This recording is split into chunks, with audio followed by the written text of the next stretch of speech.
Andrew. Your name, Dion? Dion. Tony. Billy. Graham. Ben. Richard. Jerry. Okay, we'll run through the old spiel again. Yes, please. We don't teach you anything here, and we don't tell you anything. Jokes out, Bob. What we do is point toward and ask you to look to where we're pointing to see for yourself. Because when you realise what we're talking about, you realise or recognise that nobody can ever teach you anything, or nobody can ever tell you anything. And it's not anything new we point to. It's not some new idea or concept. It's been around for thousands of years. It's all the great traditions form around. But they get obscured by people adding that extra things to it and lose sight of the reality and the truth of them all. In Hinduism, for instance, they call it Advaita. Advaita translated means non-duality. And they try to describe non-duality by saying it's one without a second, not two. So there you are, there's the answer to everything. If what they're if you recognise what they're saying is the truth, there's only the one, you must already be that. And that is the Mahavakya, or the great mantra, I am that. Thou art that. Everything is that, and you know that innately already. Because you say, that's the chair, that's the carpet, that's the tree, that's the flower, that's you. Everybody is that when we put labels or words on. And when you look into that, and you'll realise the word is not the thing. The word is just a label. And then you look at that, what words were you born with? Well, for a start off, you can't remember any words. You can't even remember your birth because you had no words at your birth. And you didn't have any words till you were about 2.5, when the capacity of reasoning developed in you. Before that, you were living all right without the word. So, that's why I say I can't teach you anything or tell you anything, because what we point to is only a pointer, like the map is not the territory. Or the signpost up the road might say Burke Road and Whitehorse Road this way. But you're not there, are you? Until you get there. And you might, when you get there, you recognise it. The map's not the territory. You get your Melway out and you see the same thing.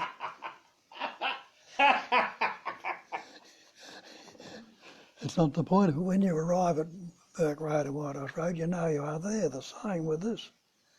There'll be many pointers along the way, but we try to work it out in the mind instead of going in the direction what's pointed to. Well, they say it's one without a second, not two. And as I already said, when you say, I am that, another way they put it in that Advaita is Sat, Chit, Ananda, Nama, Rupa. That's the 5 factors. Sat is existence. Chit is consciousness. Ananda is loving to be. And the other 2 factors, Nama, Rupa, are the name and the form. Well, look at that. Are you existing right now? And you realise, yes, I'm existing. Are you conscious or unaware? I'm not unaware. If you're not unaware, you must be aware. And you're certainly conscious.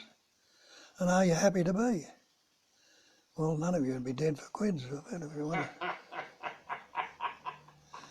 So you are already that. But the Nama Rupa, the name and the form, the Nama is the name you've got upon yourself, the label, the parents you put upon you. And the form is this body through which it expresses through. And they tell you that name and form are Maya, they're illusion. And they only appearance, they're a phenomenal, this manifestation is made up of names and forms. It is a phenomenal manifestation. Look up the dictionary definition of phenomena, and the definition of phenomena is that which appears to be. So all this manifestation is appearance only. It's only seemingly so. But it's seemingly real, and we've taken it to be real. Have you ever questioned it? When you question these things, and look, instead of taking what we've been told and belief in it, look up it again, that word belief in your dictionary.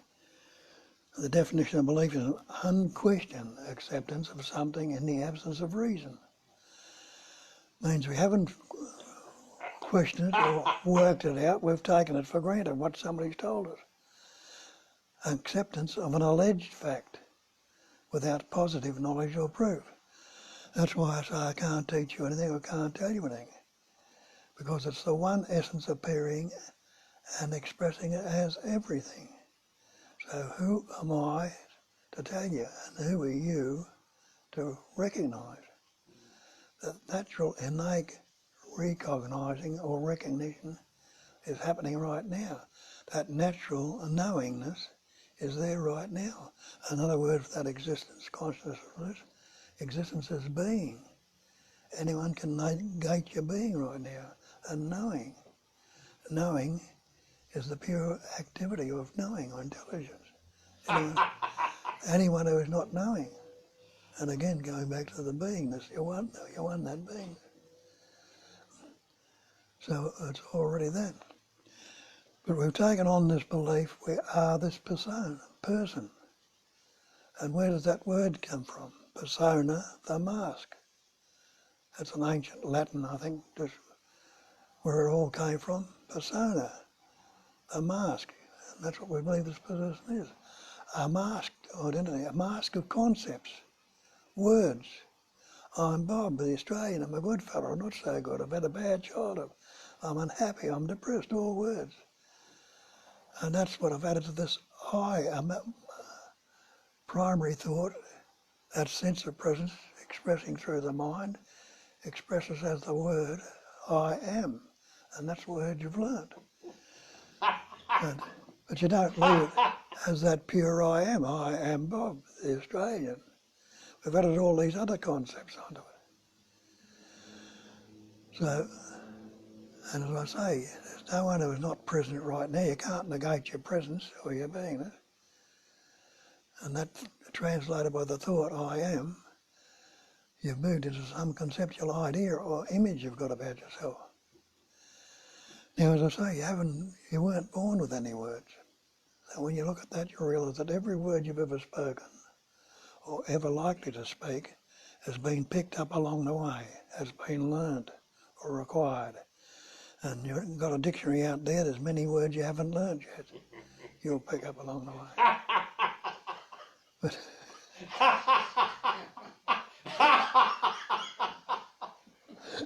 again, you look at it, you'll see the word is not the real. It's not the thing.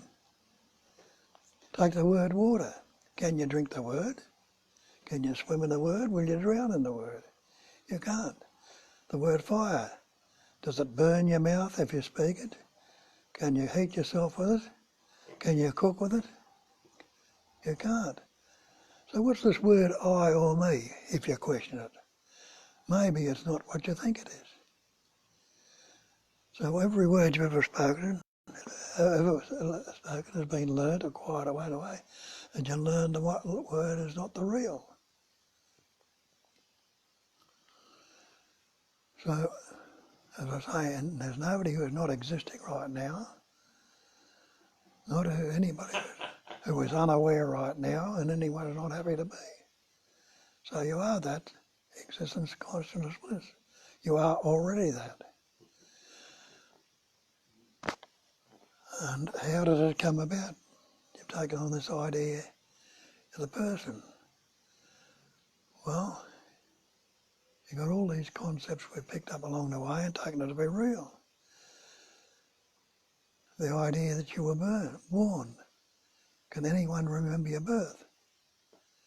Look back, you can go back so far and you can't actually remember your birth.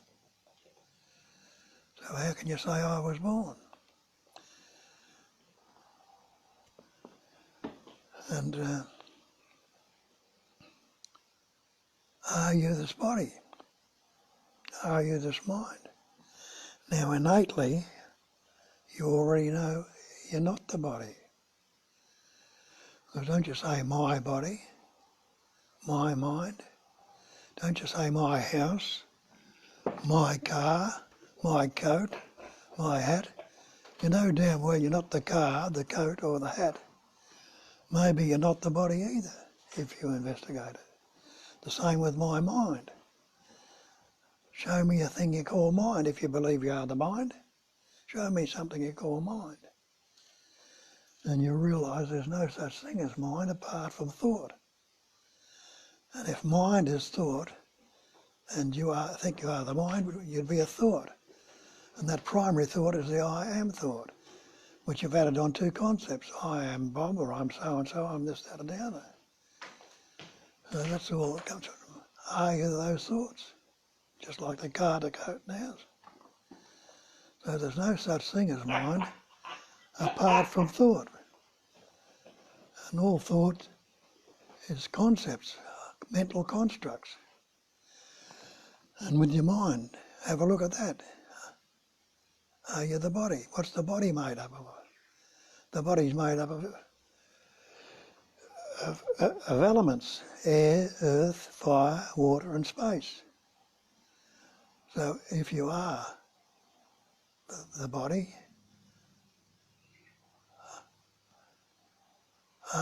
take the air out of your body. See how long you'd last without that element air. Take the fire, the body temperature. See how long it'd last without it. Take the water out of your body. Your body's 80% water. Without those elements, you wouldn't last too long. Get out of space. Get out of space if you can. Can you conceptualise or postulate anything outside of space? There is nothing outside of space. So when they call it a space-like awareness, you must be that space-like awareness. Get off the earth, get out of space. A few others I've forgotten at the moment to say, get out. So you realise you can't separate yourself from those elements. All those elements can be broken down to subatomic particles and to pure energy. So this body is nothing but a vibrating pattern of energy. So the same with the mind. Take the conceptual image. What's thought? Thought's a vibration. What's a vibration? The movement of energy. So the body's just a vibration of energy also. All this manifestation, all the appearance out there are vibrating patterns of energy, all appearing in that basic screen of space-like awareness or emptiness or silence, emptiness and silence or stillness. Where does sound come from? Out of the silence. Where does it go? It disappears back into the silence. And what's a word? A word is nothing but sound, a vibration coming out of the mind. So there's nothing that's separate from that screen. Now you see a movie on the screen, cowboys and Indians, there's all sorts of cowboys getting killed on it or Indians getting shot and doing. When the movie's over, what's happened to the screen? By anything's appeared on it, it hasn't. So this is innate intelligence energy, this essence that you are, has never been corrupted or contaminated by the things that have gone on in it. So you beat yourselves up with the words, I'm a terrible sinner, I'm this and I'm that, and I'm unhappy, I'm sad. But is that essence that you actually are ever been touched? It hasn't, never can be, and never will be. So we've taken on the belief that we are this separate entity and suffer accordingly. Now go back to your birth. You can't remember your birth. When did you begin? We'll go back as far as your father and your mother. That animating life essence, that intelligence energy, that pattern shaped and formed your father through the essence of the food he's eating and the prana, the air he's breathing. And it came about when that food he's eating and the prana, in that pattern, a microscopic particle called a sperm is formed, which you can't see with your naked eye. But that sperm was suffused with intelligence. It knew what to do. And the same animating life essence in your mother, through the food she's eaten and the breath, enabled in that pattern an egg or an ovum to form. That ovum is suffused with intelligence energy. That knew what to do. It fastened itself to the wall of the uterus. And the sperm knew what to do. It swam to the ovum. It wasn't just a dead blob of goo. It knew what to do, and it had the capacity of swimming to the ovum. And when it knew what to do when it reached there, it penetrated the ovum. And when those two came together, what happened? The innate intelligence in them, the life essence, doubled that cell, doubled it again through the genes and the things that were in that thing, and formed the little embryo, the little fetus. What were you doing about it then? It's the same little embryo, little fetus that you are today, but what were you doing about it then if you think you're running a show with all the words you've heard? You know, you didn't have to do anything. It grew naturally and effortlessly by itself. And it's doing the same thing today. It's aging you. So you didn't, and all the words you've spoken and all the energy, it's the same life essence that's been doing it all. But we've taken on the idea we are this person, this separate entity, this individual. And that's where all our psychological problems come from. The fear, the anxiety, the stress, the guilt, all come about from that belief we are a separate entity, that we've got to become something. We've got to become realised or enlightened or other such crap or bullshit they put on. But you are already that. Being can never be becoming. It never can. Becoming implies a future time. And when you look into that and investigate that, you'll recognise that time itself is a mental concept. There is no such thing as time apart from the concepts you put on it. People say, well, I was in the past. I'll say, try and live a moment ago, if you can. Try and live yesterday. You can't. You realise you can recall it, and the only actuality you're giving it is what you're giving it right now. And nobody in this room can recall what you were thinking a minute ago now, unless you're recalling it again right now. It's already gone. And you can anticipate and imagine the future, but you can't live a moment in the future. And what can you do without imagination and anticipation? Can't do anything at all about it. So you'll see it's all a spontaneous, natural activity happening in this immediacy. Because if you try and, people say you've got to try and live in the now. I'll say try and get out of it. It's always this immediacy. You've never been away from it. The actuality, every moment, so-called moment of your life has been a fresh and new spontaneous activity. And it's spontaneously going along, and seemingly, as it's functioning, seemingly makes the concept of time, of duration. Now, this body-mind entity we believe ourselves are, they'll tell you it's Maya, it's illusion, the Nama Rupa. It's an imagined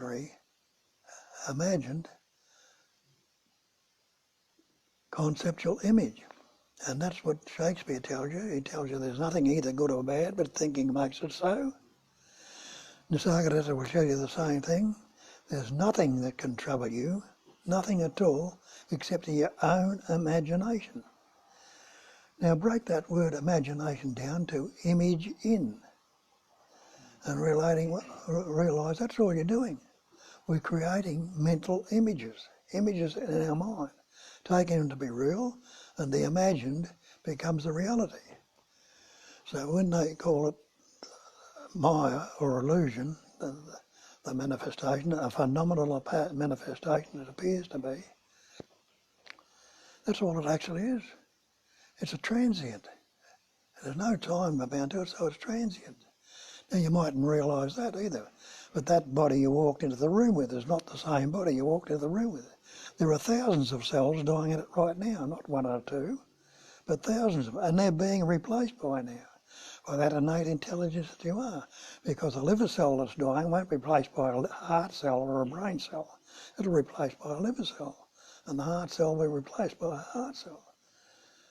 Brain cell will be replaced by a brain cell, implying there's an innate intelligence suffusing that pattern that you are and knowing what to do. Well, you can't remember your birth. When you were born, you know, you don't even remember that. And you don't remember the first 2.5 years, or maybe a bit earlier if you're smarter, or a bit later, that you were born. You were living without the word. You were knowing what to do. You were seeing, hearing, tasting, touching, smelling, feeling, but the thinking hadn't happened. Then you weren't put any words or labels on it. It tells you that the problem is the word. It tells you that in the Bible, and it says the beginning was the word. And the word was God. All things were made by him, by the word. Everything that was made was not, nothing was made without him. All things that were made by the word. There was nothing made without the word. And the word became the flesh, or the manifestation. And we take the word to be real. But we didn't learn the words till the capacity of reasoning developed. That capacity of reasoning is a very useful capacity. In human beings, it's much more developed than what it is in other animals, birds and insects. But they have different capacities that are more developed than our capacity of reasoning is. A bird, for instance, has a capacity of eyesight that's much better than yours or mine. It has the capacity of flying. We can't do that naturally. But through the capacity of reasoning, we've learned to build ourselves eyeglasses, telescopes or binoculars that enable us to see better, and also to build planes, helicopters, and kites and balloons that enable us to fly. So the innate intelligence that's suffusing, patterning and shaping this body knows what to do. It's using this body to express through it. So it's knowing what to do. So, that's worse. We, as the person, cannot do anything at all. And you must realise it's that life essence that's doing everything. It's the same life essence that's functioning in this universe. Look out there in nature. The earth is rolling around the sun. The seasons are coming and going. The tides coming in and out. There are droughts, floods, volcanoes, galaxies forming, planets imploding, exploding. All that same intelligence, and that same intelligence is breathing you right now. Are you taking that breath, or is the breathing happening? It's the same intelligence that's making your heart, beating your heart. It's growing your hair and your fingernails. Are you doing any of that as the person? Digesting your food. So it's intelligence energy is doing a lot, and even causing the words and the thoughts to come up in your brain and your mind too. So it's that life essence, the capacity of reasoning, is doing everything. But we've taken it to be this separate entity, this person. And you look at that again, you call yourself a human being. Another way of that expressing that Satchitananda is being, knowing and loving to be. Anyone who's not being right now, you know I'm being. And realise being will never ever become anything. Becoming is not being. Becoming implies a future time. And it's not the wasing. You can't say you was. It's the beingness, the actualness is being. So you can't negate that beingness. So when that capacity of reasoning comes about, your parents fussing around you, telling you little Johnny or your little Billy, and you're a good boy or you're not a good boy, and you learn words like I and me fussing around him. And little Johnny or little Billy learns those words. He starts to reason, I am little Johnny. And he looks out there and he looks past that and he says, that doesn't fit little Johnny. So that's not I or me. And when that thought or idea comes up, he naturally feels separate from it. If that's not me, and with that sense of separation comes insecurity and vulnerability. If he sees something that he feels separate from and doesn't know what it is, certainly he's going to be insecure about it and feeling not sure about it and might be fearful of it, unhappy till he finds out what it is. So that's when we take on these words, I am little Johnny, and I am that good boy they tell me, or I am a bad boy, or I'm unhappy, or I'm fearful, learns all these concepts and forms this conceptual image, this persona. And persona comes from the word persona, the mask. It is a mask of concepts, not a true mask or a solid mask, it's a mask of concepts, which we're in bondage to. They talk about the bondage of self, and they say you've got to be free of this bondage yourself. And that's what we've done. We've built ourselves a cage of concepts, and living in this cage of concepts. You put a bird in a cage, it'll be in the cage for 10, 20 years, however long it's going to live, and open the door of that cage after 20 years, it won't know there's a door there until it investigates and has a look, but it'll still be flapping around in the cage. But after a while, it might look into it a little bit further and sees there's an opening there. And then after a little bit more, it'll venture out. This is what we need to do. We say this cage of concepts we've bound ourselves in, keeping ourselves encaged in it, which is causing all the psychological suffering that's going on. So we need to investigate it and see. And you might see through it, and you've had times when you've seen through it all through your life. In Buddhism they call it, the Buddha called it the cognizing emptiness. And we think we are cognizing the emptiness. It is not that at all. It's the emptiness that's doing the cognizing. And he made the statement then and then, it's that cognizing emptiness is form. And he turned it around the other way and said the form can be nothing other than the emptiness. So what are you and I? We are forms. So we're nothing but the emptiness. We are emptied forms without that life essence that's expressing through these forms.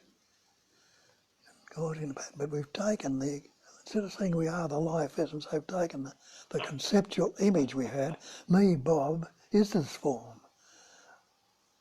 And I'm going to become realised or liberated. And see, we look at it and say, no, we've got a conceptual image about ourselves which thinks it's going to become something. Impossibility. And haven't you recognised that?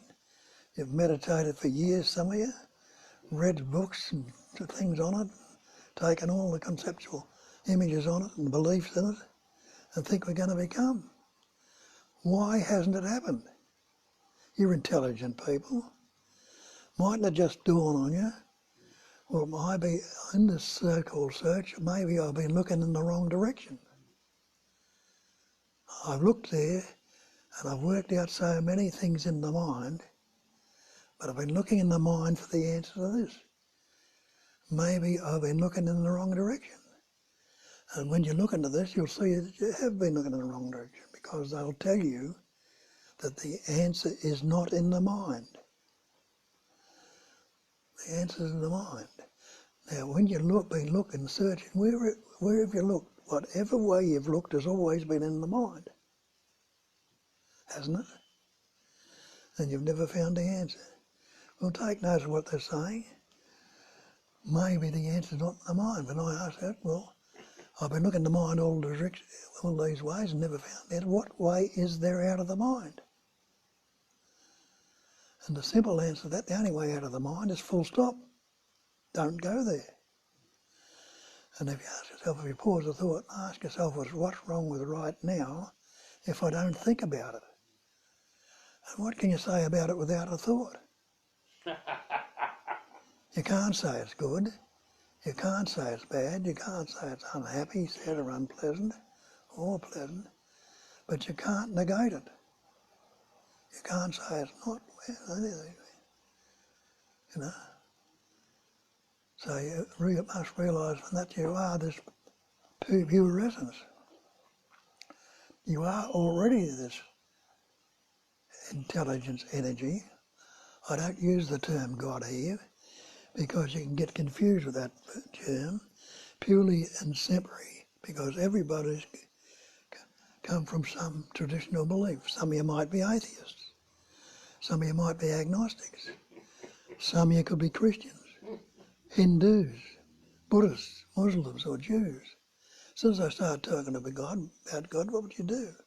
You'll immediately relate to one of these traditional beliefs and so miss out on what we're pointing to. What I'm pointing to is the same thing that Christ told you when he said, I am the way, I am the truth, I am the life. People thought he was talking about himself. He wasn't. He was talking about that sense of presence. The primary thought is that I am thought. I am that sense of presence that represents the sense of presence. The sense of presence none of you can negate right now. Every one of you is present right now. Is the way. That is the truth. I is the way and the truth and the life. And he says, I and the Father are one and the same thing. That sense of presence and the translation of thought is one and the same thing. It's not two. And there are many other ways it's expressed. And that's, I tell you, in Buddhism, they say, Great perfection. that's one of the ways. The great perfection is non-conceptual awareness.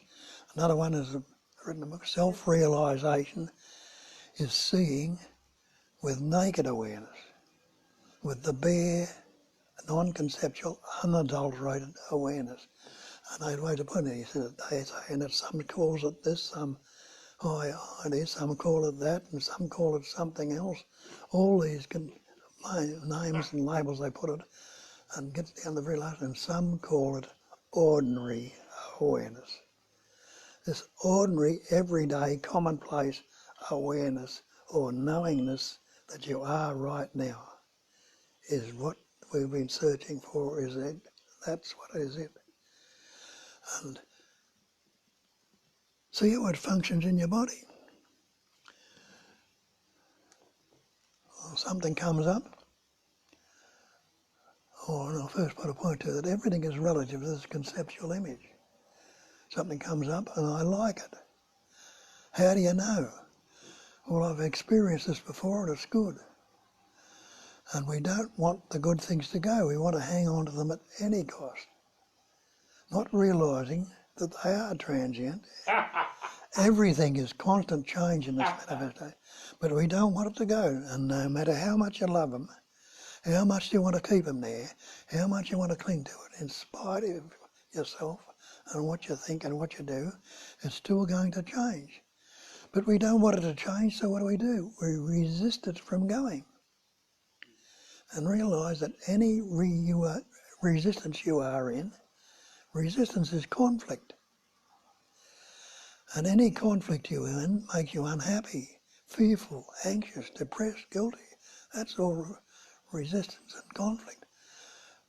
And conflict makes you uneasy. Another word for that uneasiness is disease.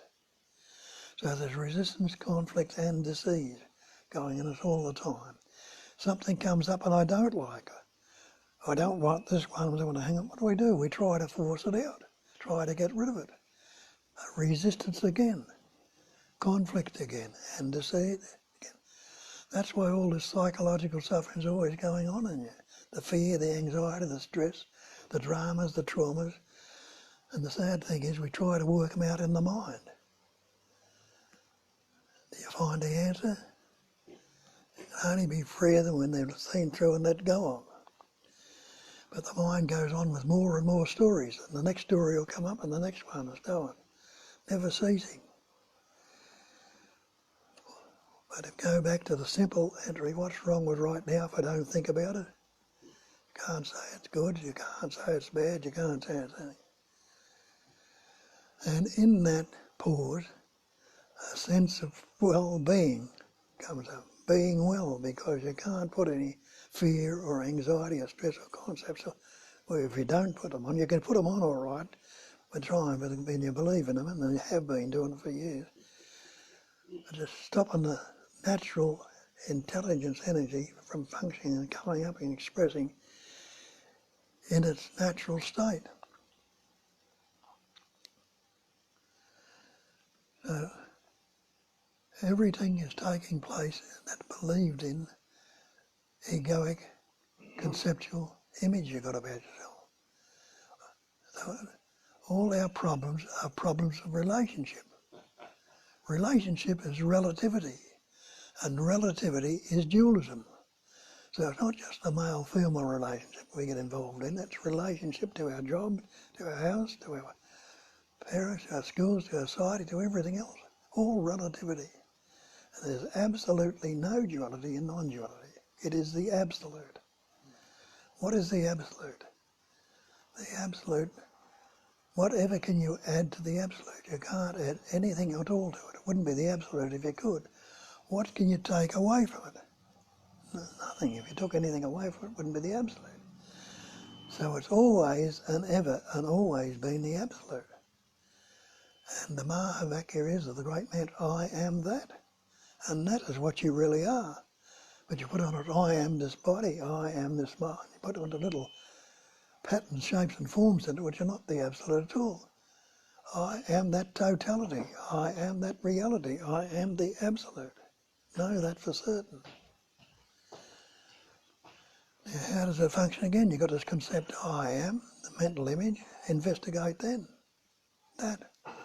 We do that by asking, everything is that relative. Everybody is seeing right now, and everybody is hearing.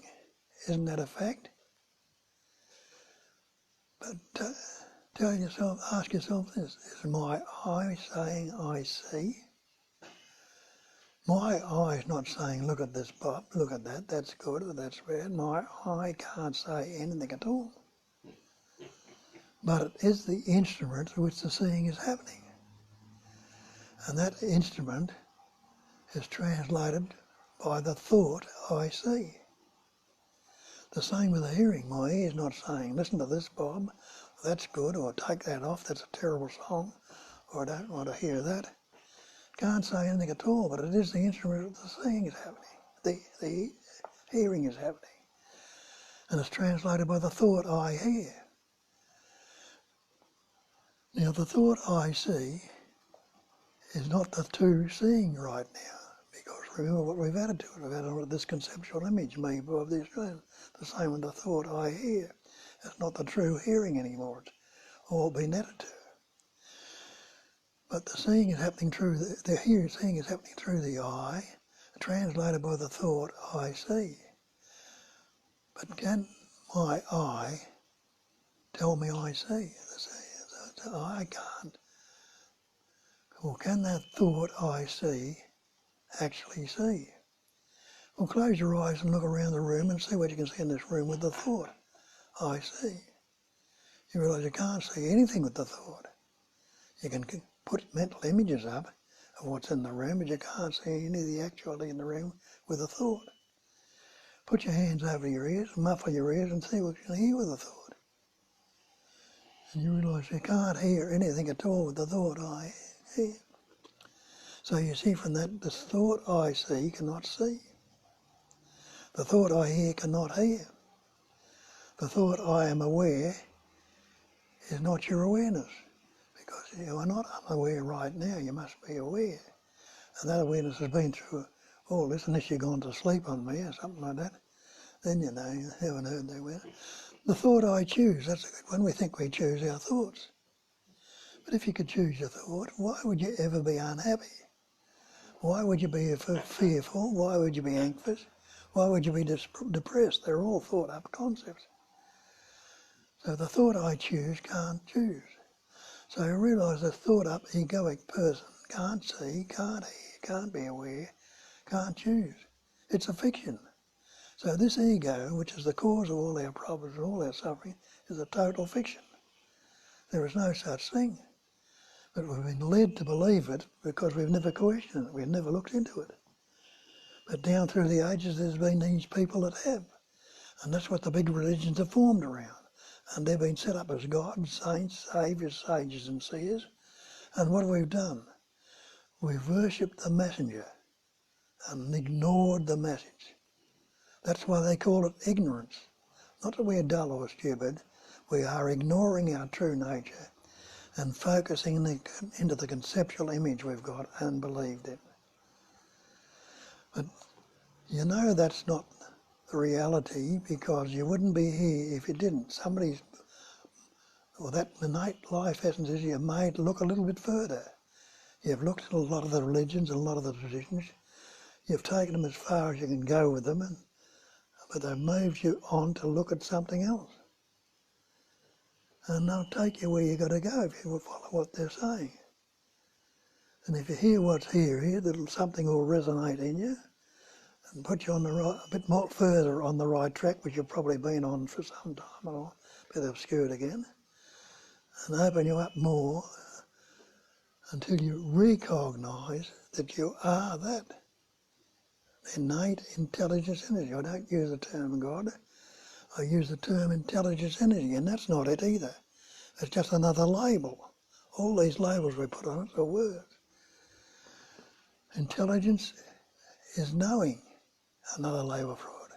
And anyone who's not knowing right now, and energy is a vibration. All the words you're saying now are vibrations of energy. So that's intelligence energy, the activity of knowing. And look out there in nature, you'll see that galaxies are forming. Earth rolling around the sun, seasons coming and going. That's an activity of that intelligence, of knowing. And it's that same activity that's breathing, you're beating your heart. In other words, is the life essence. There's no person there or here that's doing any living at all.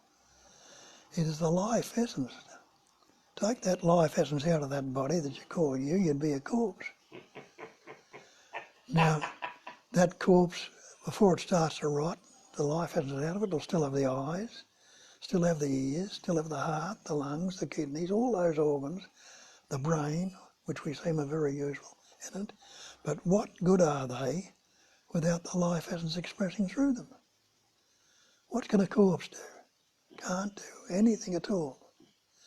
So what must you be? Must you be the body, mind, entity that you've taken and believe you are, or must you be that life essence itself?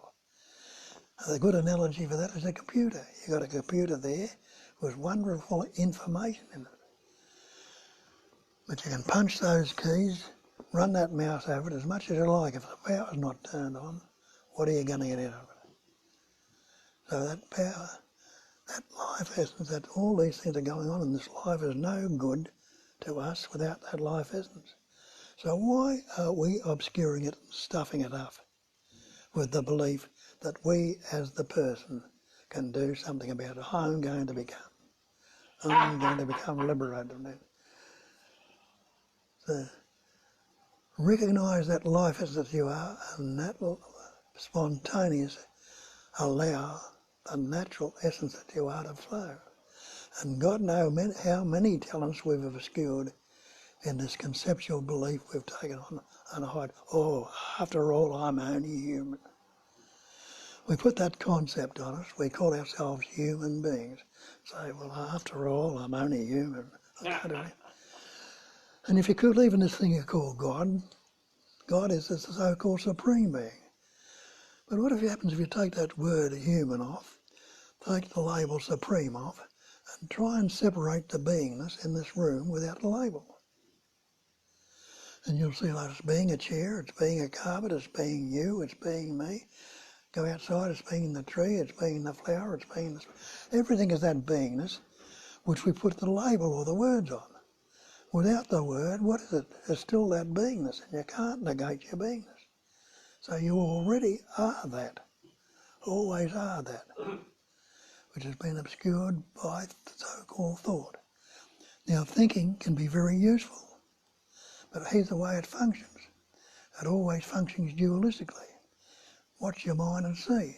You're either in the past, which is memory, or the future, which is anticipation, imagination. You're thinking in the past or future. It's either good or bad, pleasant or painful, happy, sad, loving, hating, positive, negativity. Watch your mind and see if it vibrates in any other way than in the pairs of opposites. And could there be one without the other? Could there be day without night? Could there be silence without sound? Or movement without stillness? Good without the bad? It can't. So that's how it's discriminated, through the word. And we've taken the discrimination to be the real. That's what we point out. And I ask you to look along those lines to see for yourself. So you must be that life, nothing other than. So if you've got any questions, doubts or arguments, bring them up, tell us about it. Or you've been on the way for a while and got a different way of seeing it and pointing it out, well, let us know. But it's open to investigation or spiritual event. So away you go.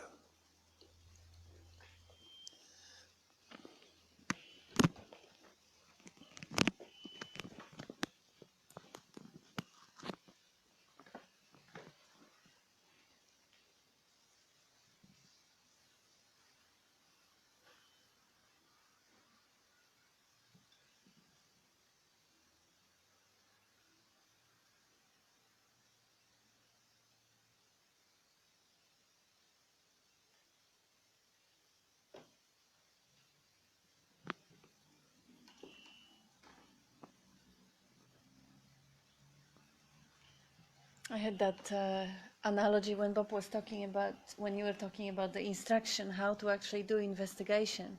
Just notice that the seeing is happening, but it's nobody doing it. Like there is no I doing seeing. The I is just an instrument. And there is no little human or thought I am that is doing the seeing. I was thinking Bob has the stepson who is very wealthy and he loves the robots, different androids, computers. He's got the lawn mowing robot and he's got the vacuuming robot and he's got the swimming pool cleaning robot, and it obviously has some form of seeing, that little thing, because it yeah, whatever, the sonar or whatever that it or radar that it catches the corners and changes direction. And this is a good analogy to show how nobody has to be inside for the whole organism to function perfectly well, to see, to hear, to respond. In the example of the robot, Bob also brings up the computer as an example. But in the example of the robot, where it's interactive, it's not just a software, it's also the whole environment that contributes, because the software interacts with it. So it really, I mean, it struck me how beautiful it is as an analogy to us seeing, hearing, tasting, touching, smelling, but not the organs are doing it, and not the entity, not the ego is doing it. It's again a software that is completely interactive with the environment. Like there is no hearing if there is no sound. It depends on the environment. There is no seeing if there is no object and eyes and everything else. And same with thinking. Thinking always have the topic. There has to be either future, past, or the body, or whatever the relationship. It's always kind of, is not separated from the environment in which it happens.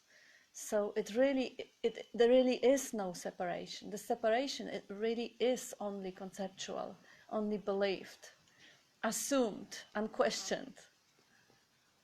So it's nice to actually just see a little things like this on the beginning, just to prove yourself that, oh yeah, it makes sense. I don't have to take it as a faith that, oh, somebody says there is no separation. Let me find out. Let me look around. Let me see it. A little examples. And then the pointers start coming up. And then when they come up through your system, they're yours. And yeah, and they do. When the attention rests, when there is a genuine interest, when there is that love or that sweetness of being experienced. That was, I've been helping a disabled man this morning at 7:30, and he is a very, very heartfelt Christian. He loves the ideas that are alongside Christianity, and he says he always gives a blessing when he has the meal, and he says, the great I am and the sweetness of presence, of divine presence, may it stay with you all day. Sweetness of presence, just being aware of that presence is really very, very sweet. Of course, he's got the after story about the God loving us so much that he sends the Son to be killed for our sins. That's a beautiful love story. But if we want to go out of the story into a direct experience, that sweetness of presence is always available. It's never far away, because nobody can deny the presence. Nobody can say, I'm not existing, I'm not present, I'm not here. It's always here. The story about love, cool, yes, but if we know it's a story, but the direct experience is closer, is much closer than any thought. Yeah, that doesn't need to be a backstory all the time, does it? Not at all. Yeah. And if it is, just be aware it's just a backstory and enjoy it. Yeah, that's Yeah. right. And there's varying degrees of the same backstory. You know, Absolutely. it's repeated across many different faiths and religions and interpretations of text, essentially. But underlying throughout the whole thing is Yeah. the truth, is awareness, is presence. Absolutely. You know, that's all that really matters. It's all that really exists. Exactly. That's the amazing and wondrous ways it can express through all this diversity and every way, shape or form. Each is expression. I'd like to share a little story just on the subject of words. When I was very innocent 8-year-old child, and my mum had sent me down to the shop down at the end of the street to buy her cigarettes. And so, in order not to forget the cigarettes, not that I would, but I just kept repeating the words cigarettes, cigarettes, cigarettes, cigarettes. I got halfway down the road and I thought, that's ridiculous. And I just burst into laughter. I was just going, cigarettes, cigarettes, cigarettes. And I kind of danced down the road going, cigarettes, cigarettes, cigarettes. And that was the genuine, pure awareness that was it was a concept, you know, it was ridiculous. What is this cigarette? Cigarette, cigarette, cigarette. And just, you know, it was just a little story for you. It is. Good. It is. And it's as good as any other matter, isn't it? They're all Yes, Yeah, yeah. yes, yes, yes. It did. I saw through the ridiculous. It was ridiculous, and it amused me. Yeah, it's good to see how, because those words, they just funny sounds. They're really funny. When you repeat them too long, they're ridiculous. And we have a mental representation, an image attached to it. And somehow when we say a word, it brings up all that image. Like, you know, we say the word moon or sun or whatever, and it doesn't feel funny. It brings up the whole association with it, which is brilliant. But we need them to communicate, don't we? Yeah, You know, exactly. Yeah. I suppose it's realizing that they're relative. Yeah, that's right. Like my image of a cigarette may be different to yours, or the moon, you know, because of your experience, your education, and everything else. So I suppose it's just recognizing a good communication would be to recognize that somebody has a slightly different experience of the word, Yeah. and trying to find that common ground where you both, you know, understand. Because that's what Absolutely. communication is about, isn't it? Why we need the words is to just find common ground. Yeah. Yeah. Yeah, very often the whole non-duality discussions are discussions about the definition, because people have different definition. Like even the definition of very common popular word ego, which didn't exist 100 years ago, it only came with the psychology. And then some people say that ego is a personality, which basically means the cats and dogs and probably even bees and ants have egos. That's their definition, and of course in their definition they're right. Yes, our cats, they totally have personalities. Another people define the ego as the identification with the personality. That's different, because as far as we know, the cats are incapable of identifying with mental image because they don't have this neuronal network which is responsible for language and imaging. So now that we would say cats and dogs don't have an ego, even though they have personality, but they're not identified as far as we know the neurocircuits in the brain. Yet other people have yet different definition. They say ego is everything that I don't like and have to get rid of. And whatever I like about myself is my true self. That's a different definition. And if they believe that, well, we respect that and we take them from here. And always just agreeing in terms, because there is a lot of like small self, big self, higher self, lower self, a lot of these different selves, levels, words, definitions. And people might really get confused. They may he is transmitting such a clarity, 44 years of brilliant clarity in many, many different ways. And yet I still heard people coming here and say, oh, yeah, but he believes in reincarnation. How come? What is to reincarnate if he's constantly pointing that there's nobody home, nobody driving that little robot? It's just the life expressing through environment and the receiver and transmitter and all of it. But people hear it. People hear what they hear. Or they say, oh, it is just so extremely intellectual. This is for people who have PhD or whatever. It's not for a common person. Like, what's intellectual about that? The body, that you can't separate yourself from air. You can't stop breathing. Really? You really? A 7-year-old will grasp it? But people hear it this way because they have their definitions. It's just really art of listening. When beyond the words and images, there is a certain frequency in which that message is transmitted, and it's just being able to tune into it and just feel what we know innately in the heart. Because we know, like when Bob says you're not the body because you say my body. Yeah, of course. Like my body was completely different 20 years ago or 40 years ago. Like, how could I be it if this one is changing? But something was there that didn't change. When my body was born and 20 years later and another 20 years, something was there witnessing that change of the body. So this one we somehow kind of know, or the mind. People think, I'm my mind. Yeah, but what is the mind? Mind is just a stream of thoughts and images. But there is something that we feel that is solid. Yes, really? Let's have a look. Is there anything solid? Like we think, oh yeah, but my values are solid. No, they're not. I didn't have the same values when I was 7-year-old. And my values may change tomorrow if there will be some traumatic event or something. Or something else is maybe solid. Maybe my self-image. Nothing further from truth. My self-image, I don't have self-image anymore, but my self-image used to change from morning to evening. When somebody said something nice to me or something nasty, self-image would change. Not to mention it was different when I was at work and different when I was with my boyfriend. So what really is solid that I call I? And keep looking, and well, apart from that sweetness of presence that I am, that undeniable fact of existence, there is absolutely nothing that is not changing. And if it is changing, then obviously there is something changeless that is holding space for that change to happen.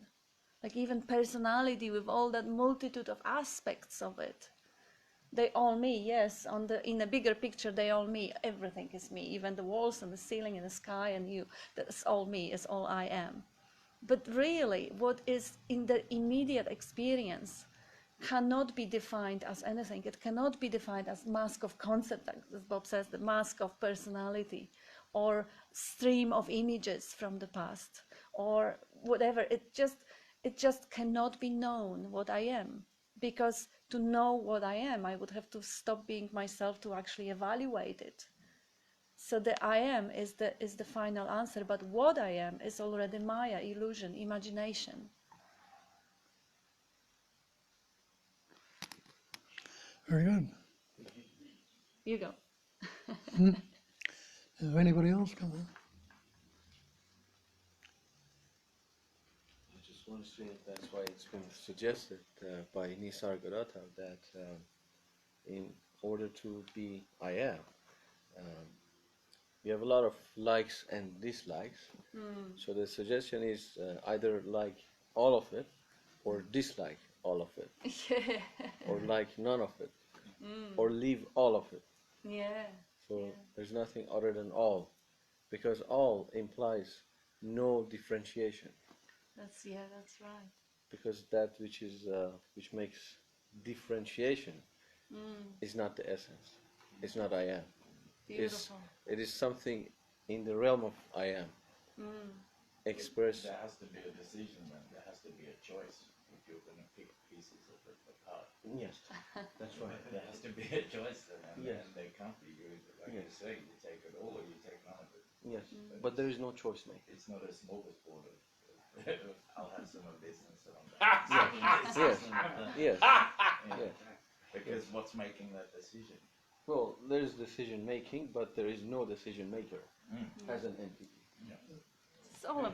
It's all about recognizing. Course in Miracles has a really beautiful language for it.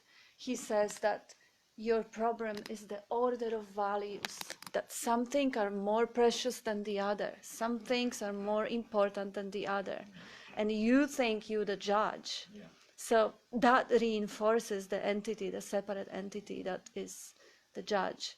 Like, yeah, the one that Heyman was quoting. You know that one, don't you? The one in Nisargadatta saying that the dream is not your problem, it's not none of your concern. Can you say it all? Yeah, realise you are dreaming a dream you call the world, and stop looking for ways out. The dream's not your concern. Your concern is that you love one part of it and not the other. He says, love all of it or none of it, and the rest will be done for you by the very same thing that brought you to where you are right now. It's all going to happen spontaneously, naturally anyway. But if we're not obscuring it, this is not his saying anymore anyway. I just quoted what Edward. Yes. If we're not obscuring with our thoughts and concepts, well, see what happens spontaneously. And it's not that we can choose to love everything or hate everything or ignore everything, because there is no choice maker. There is always a matter of recognizing that on certain depth of pure presence, there is already that all-enveloping, all-accepting, all-neutral space, and that's what I am, that's who I am. And if on top of it there is some liking or disliking, you just view it as a pattern of energy. That's not you. And plus that, because Bob always suggested that there is life, but no one lives the life, implies that there is no, it cannot be any decision maker or choice maker, and this is all in the autopilot, automatic system. Yeah. It's just, happening. There's just what's happening. What's happening? With yeah. ing always. Yes. There's yeah. always ing, but not er. That- There's no maker or doer or seer or hearer or Exactly. there's only ing. Yeah. Beautiful pointer, and very important also to remind that instead of seeing everything as an activity, we are separating it to doer or hear or seer. Like, yes, there is a space of seeing or just the open field of seeing, and we say there is a seer here and the seen out there. That's imagination, because without the seer, we can't say there is a seen. Without the seen, obviously that won't be a seer. So they're inseparable, absolutely inseparable. And without that field of seeing, that capacity of seeing, none of it would happen. So they are not two, they are not three. It's just one activity. And that was pointing out what you're saying there is the ing. Yes. There can't be a seer without seeing. There can't be the seen without seeing. There can't be a thinker without thinking. Can't be the thought without thinking. Can't be the experiencer without experiencing. Can't be the... Yeah. I think we can also put an analogy of screen and the modulation of the screen or the landscape. In fact, landscape is the modulation of the screen. Can there be screen without landscape? Of course, yes. But can there be landscape without screen? Yeah. No, never. No. It cannot happen. Of course.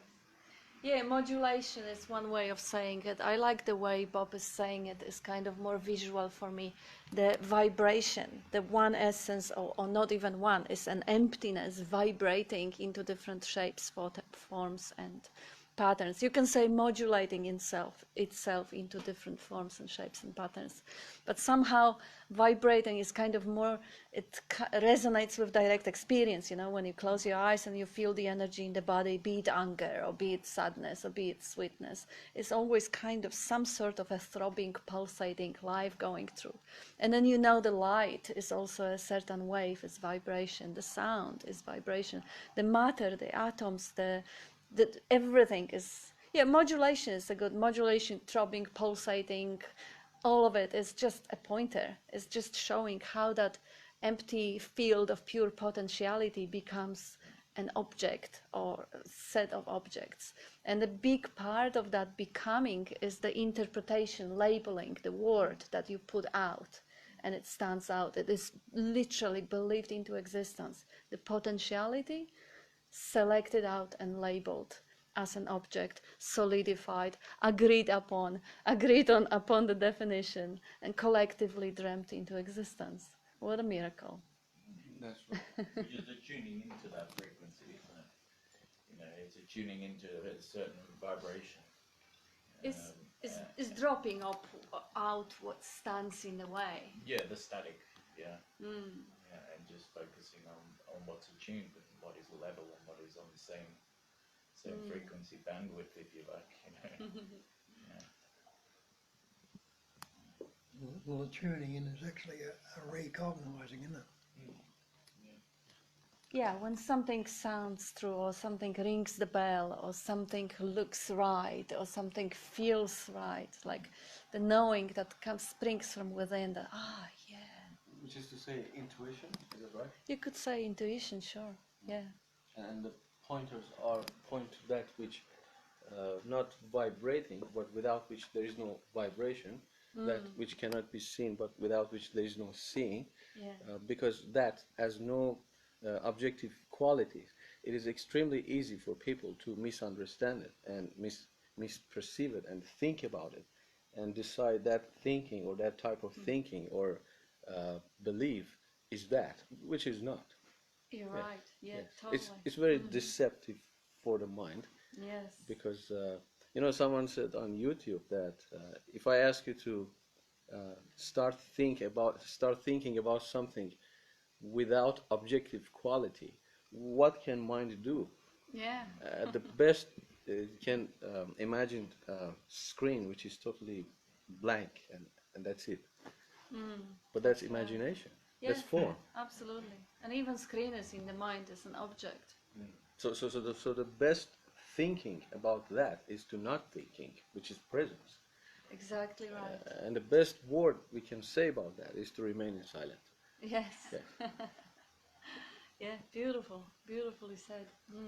Yeah, that's why Bob often highlights and again, the answer is not in the mind. And to this one, any looking, any searching, any activity is always the activity of the mind.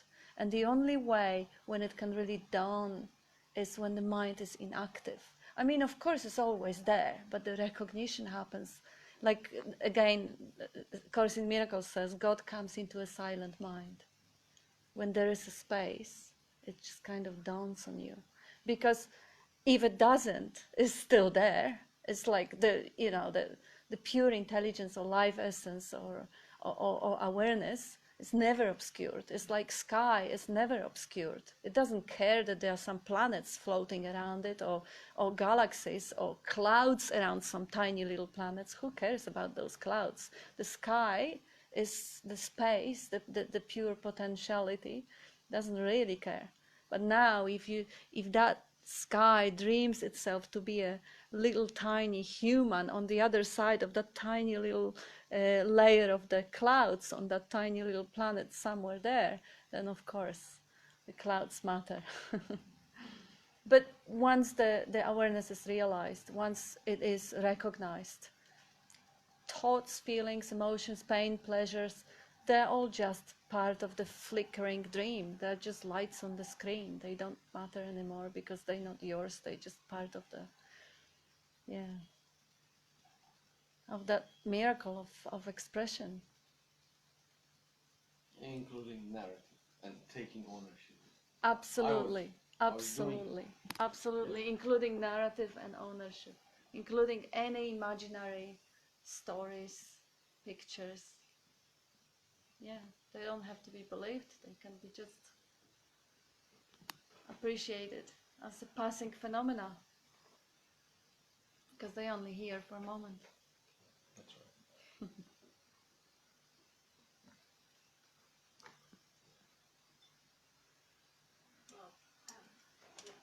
Tuning in is so subtle that is there anything to do other than just drop all likes and dislikes, drop all concepts, drop all discrimination? Is that all there is to do? And just because it's so subtle. There's nothing to do, and no one to do it.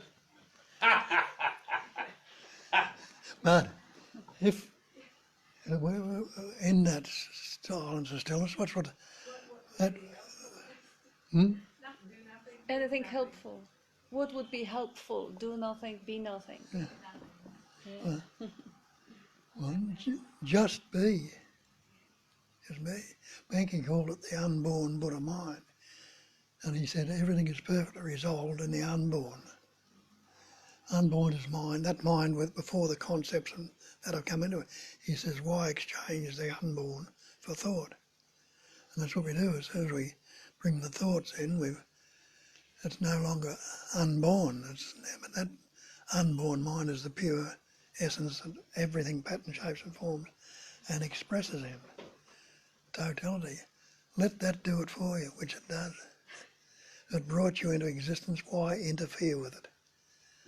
And that's what we've done. We've been told we're people, we're persons, we're individuals, we're smart, we're this, that and we other, taken it on board. But what happens when you sink into the natural, spontaneous beingness? That's all very well, but Sandra's got his elves. Why should we be deprived?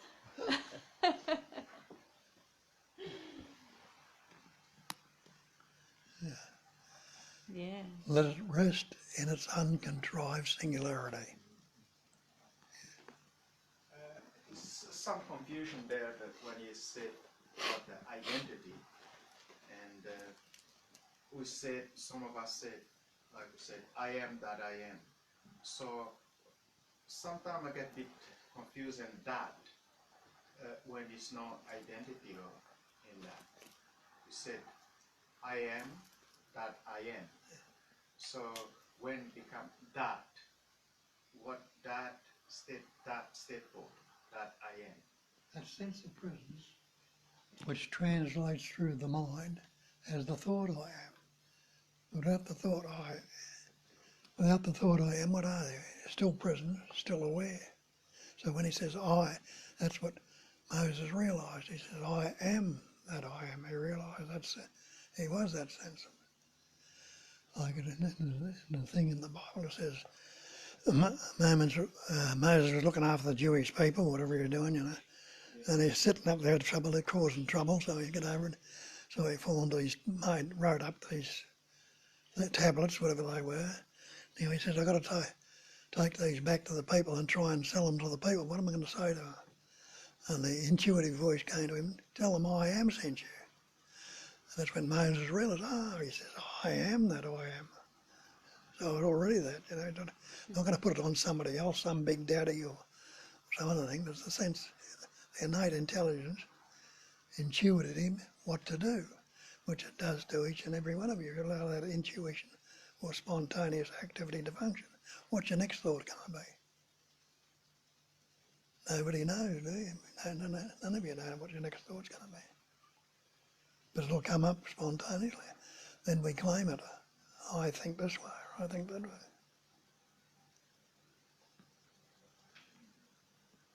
Did that answer what you were getting at? Yeah, I understand a bit of it now. Get into it. Yeah. Well, see, it's a matter of resonating with what you hear. There is an art to listening. If you're listening from your concept of yourself, you're looking at me and everybody else, there's no communication then, because you've got your concept of what I am, I'll have my concept of what you are. There's a clash. But what they call when you listen from the heart, and not the heart, not the physical instrument, the heart as the core of your being, or the centre of the spirit. If you listen from the heart, and everybody knows what heart to heart is, because how many times you have said it, when you've had a heart to heart with somebody, you realise I had a heart to heart with them. You open up to them and you knew it was a different way of communicating what the ordinary way is. When it's heart to heart, well, there is a natural merging or communication. Head to head, there's a clash. So when you've got a concept and I try to alter or modify that concept, you're going to clash. You know? You won't want to hear it, or you'll have a different view of it, or it mightn't be quite what it is. But in what's being said here, from anyone at all, if it resonates, they take it to heart, well, it's theirs.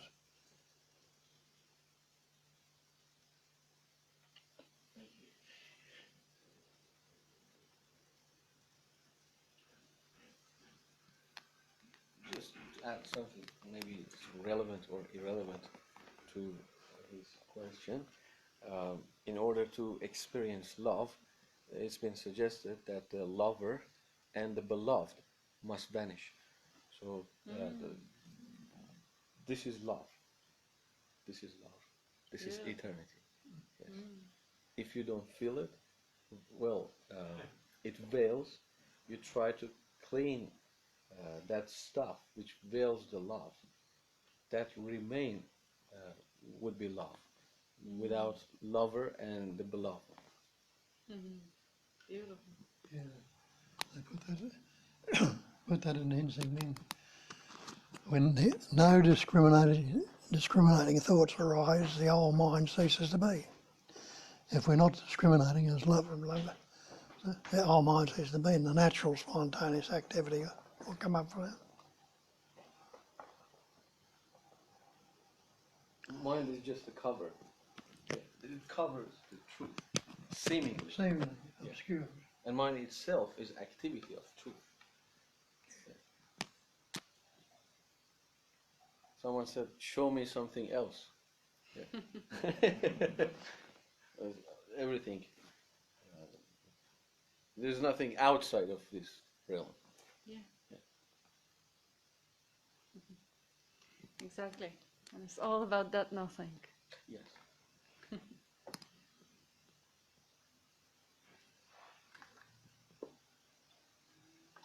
I had a stunning experience Friday night. I was just looking in the mirror, and I can only describe it as a jump. That the realization that actually I am all this experience.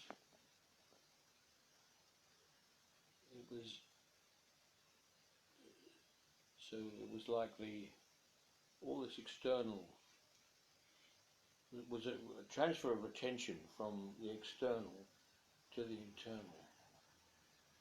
And interestingly enough, the external now felt, in terms of feeling, so much stronger than it is normally. And yet, it's like I was not this high, but I was the ground of being within which all this was happening. And that stayed for quite a few minutes. But it felt so natural, I felt I'm home. Just gorgeous.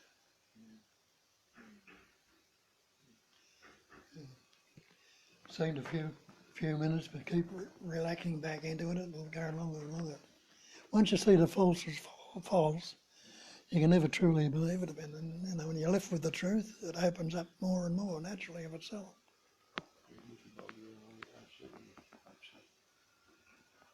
I want to go home.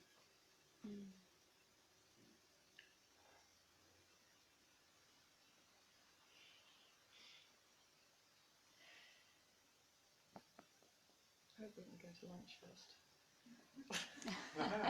That's on the way home. What was that? I said, I hope we can go to lunch first. Yeah, before keeps going home.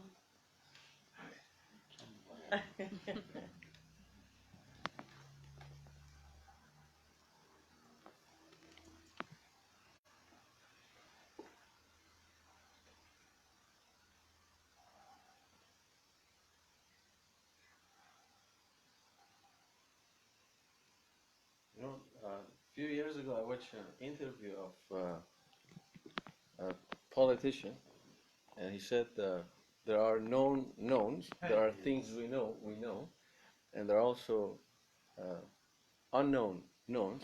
There are things we know we don't know, and there are also unknown unknowns, and there are things we don't know that we don't know. I just want to add a fourth situation, which is there is an unknowable knower, but that which is knower cannot be known. So, unknowable knower is You could say ing, unknowable knowing. unknowable knowing. Yes. Yeah, that's By the way, when I say knower, I don't mean as I know a what you separate mean. entity. Absolutely. Yeah, Yeah. yeah. That's the fourth situation, which did not mention by politician. Yeah. Yeah. And that's the only one that really makes sense. Yes, and Because the rest is just the content of the dream. that's right. And that's the only one which reveals the other three. Yes. Yeah. But also Noah built the ark.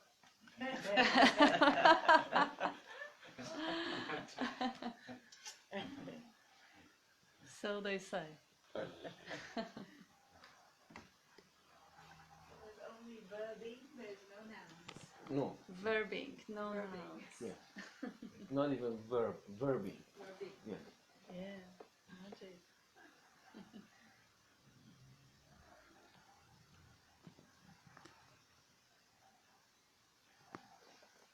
It's all one essence. I was trying to describe by saying there's only no one-ended stick. Each stick's got two ends to it.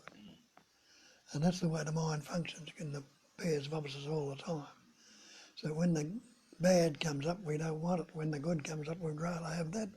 But see, it's the same end, so. And it's always transient. It's always changing. Leave it as it is, unaltered, unmodified, uncorrected, and it will move along. It will change by itself. What are we doing about rolling the earth around the sun right now? Leave it as it is. And the absence of darkness is here at this moment. When it rolls around the other way, it'll be the absence of light. Does it know anything about darkness and light? It doesn't. It just happened.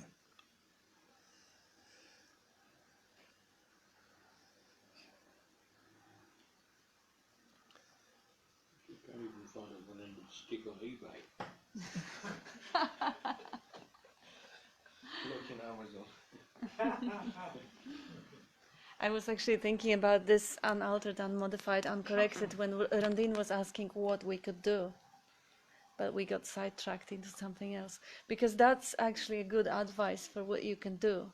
You know, if you are not the doer, if you're not even there, what could you possibly do? Leave everything unaltered, unmodified, uncorrected, because that's a definition of non-doing. But at the same time, it is definition also of not non-doing. It is neither the doing nor non-doing. Everything is just left, which means it's just what the space does. It just completely allows, or it's not even an action of allowing or not allowing, but it just is. It doesn't try to alter or modify or correct anything. And that's what the activity of the mind does. It constantly interprets things, it gives meaning to things, it constantly computes, compare. What do you have the other one? No comparison? No partiality, no preference, no comparison, no partiality. Yeah, so that's when the mind is completely inactive. That's when it is still, yeah. No likes. I mean, you can't really actually do it. You can't decide not to prefer pizza over pasta. It's not because you are not the decision maker either. But there is a layer, not even a level layer, but there is there is that stillness, always here now, that stillness of presence in which those dilemmas are kind of fainting, dissolving. There is a place, even, in a deep sleep, but somewhere in between, there is a space in which that likes, dislikes, they don't have much value.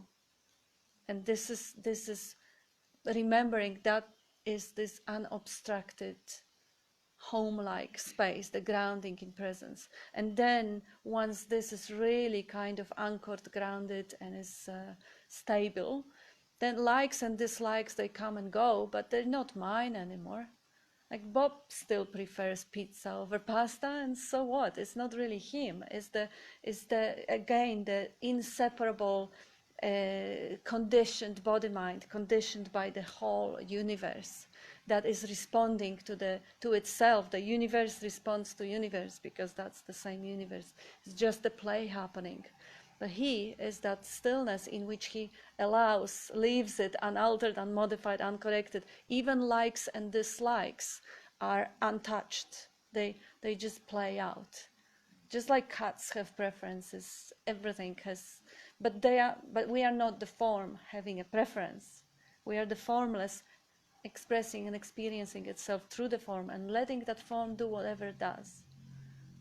In a way, not, yeah, but you can say, stop liking, disliking, and understand that this is a pointer which points you to the place where they naturally stop, rather than to idea that you are the doer who can force it. And I know you understand it the right way, so you can easily use that, just step down from all that two-ended sticks. just abide in the stillness. Or remember the sweetness of presence, all-pervading, always here now. And abiding is not an activity. No. It's not something to do. It is, in fact, when we relax as Out. that. Yes. Relax out of any other activity. Out of any other activity. That relaxation is abiding. That's right. Yeah, that's why they call it natural state, is us in nature. There is no striving in nature. The planet is rolling around the sun without any striving, without any resistance. It's just relaxed movement, everything. Tree is growing, hair are growing. They do it by themselves. Heart is beating.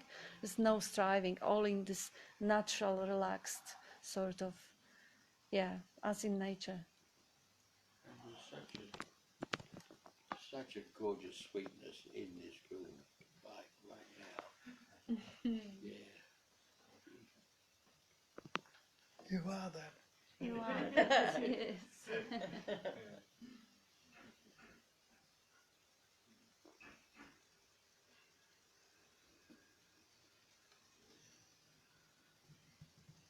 Well, thank you. Thank you. Thank you. Thank you. Thank you. Thank you, everyone.